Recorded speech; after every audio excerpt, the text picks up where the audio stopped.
अथ षष्ठोऽध्यायः। श्रीभगवानुवाच अनाश्रितः कर्मफलम्। अथ षष्ठः अध्यायः। आत्म संयम योगः।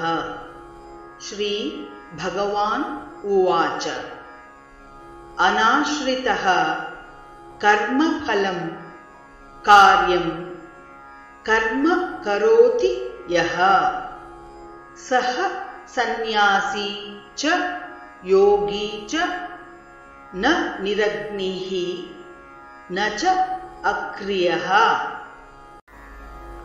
ॐ श्रीकृष्ण परब्रह्मणे नमः। ॐ श्रीकृष्ण परब्रह्मणे नमः। श्रीमद्भगवद्गीता षष्ठोऽध्यायः।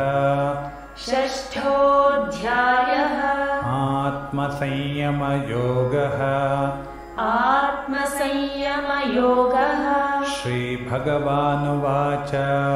श्रीभगवानुवाच अनाश्रितः कर्मफलम्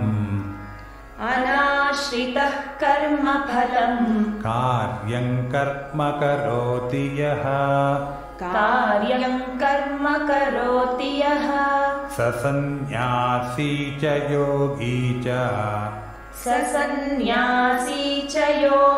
च न निरग्निर्न चाक्रियः।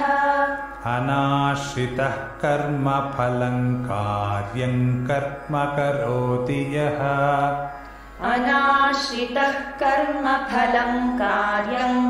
करोति यः स सन्न्यासी च योगी च न निरग्निर्न चाक्रियः।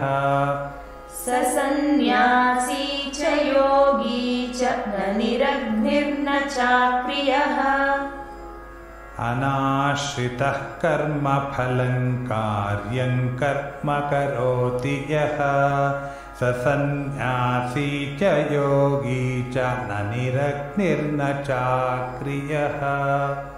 अनाश्रितः कर्मफलं कार्यं कर्म करोति यः स सन्न्यासी च योगी च न निरग्निर्न चाक्रियः।